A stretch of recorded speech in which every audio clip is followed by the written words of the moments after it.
Good morning, everyone. Image is everything. Image is everything. Is that true? Well, on the one hand, no. And on the other hand, yes. It depends on what you mean. Image is everything, where the culture says that you have to look this way and you have to do this and you have to be successful in this manner. No, in that regard, image is not everything. Well, how is it everything? The reality is that you and I have been created in the image and likeness of God, in the image and likeness of the Holy Trinity, in the image and likeness of a perfect communion of persons. St. Irenaeus said it this way: the glory of God is the person fully alive. Every single person here in this church wants to be fully alive. And we are fully alive when we are making manifest, when we are being faithful to the image in which we were created. So how do we do that?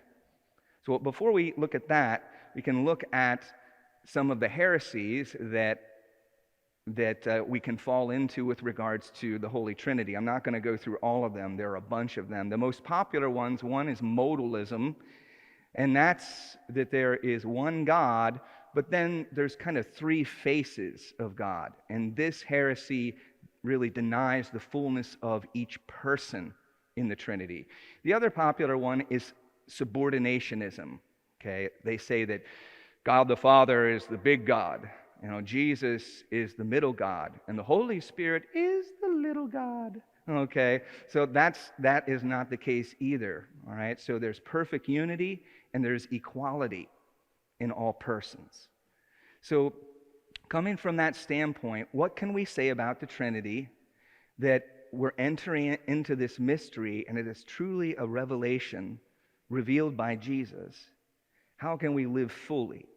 Well, if we focus in on the fact that the Holy Trinity is a perfect communion of persons, that we are created in this image and likeness, we will see within that the Father gives himself completely to the Son. The Son receives himself and then gives himself back to the Father in this perfect exchange of love.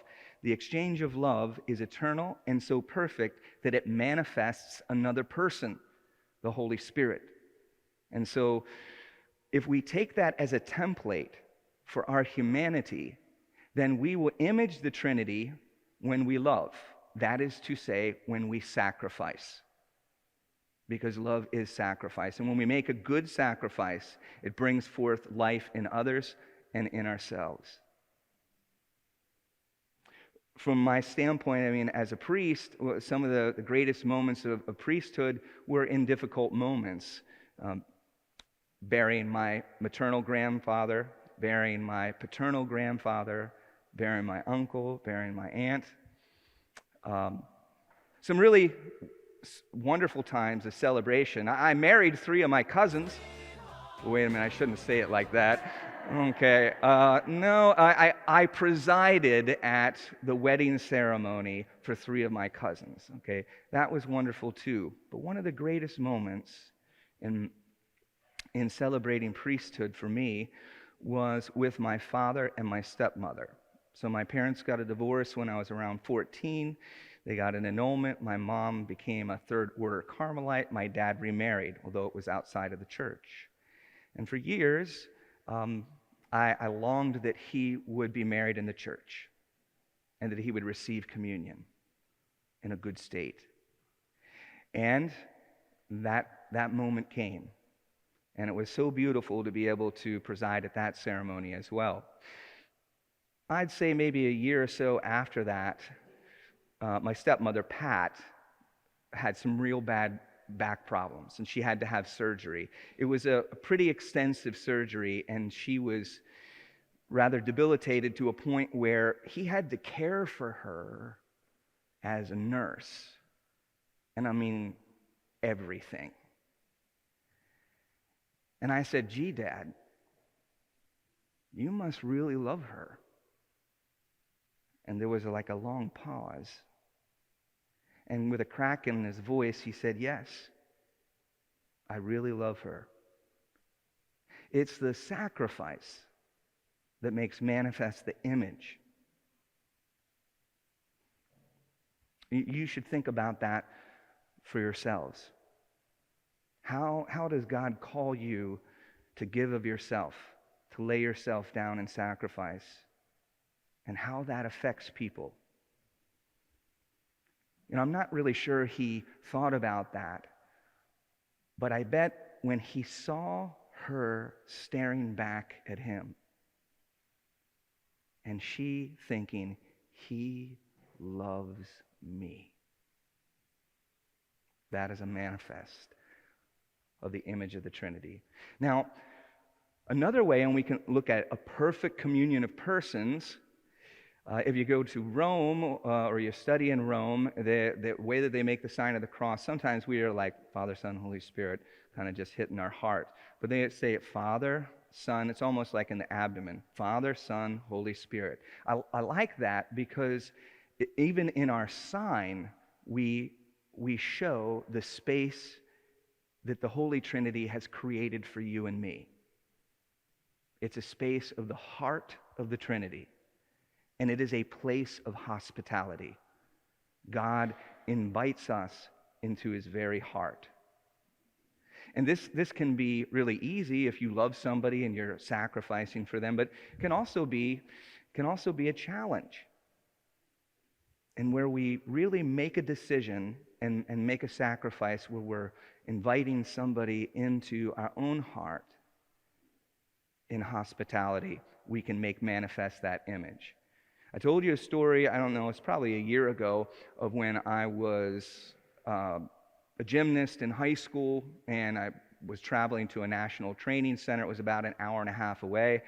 I was not driving at the time, so that meant Mom had to drive me an hour and a half there, wait 3 hours, and then drive me back. There was one other young man who was also carpooling, and so we went back and forth.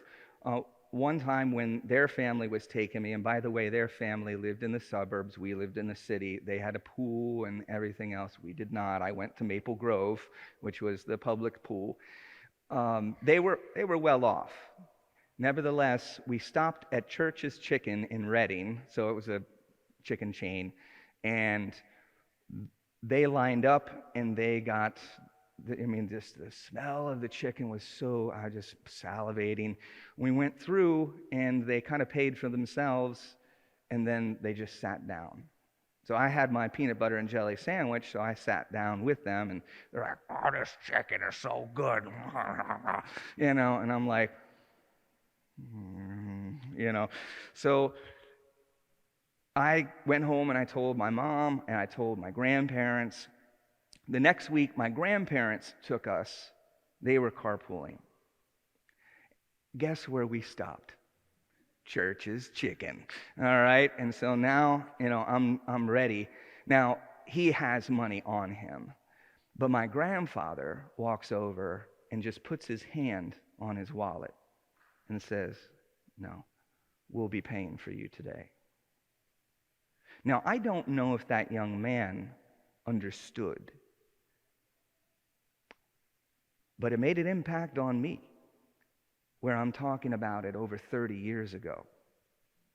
That's a manifestation of the image in which we are created, a perfect communion of persons, of true hospitality.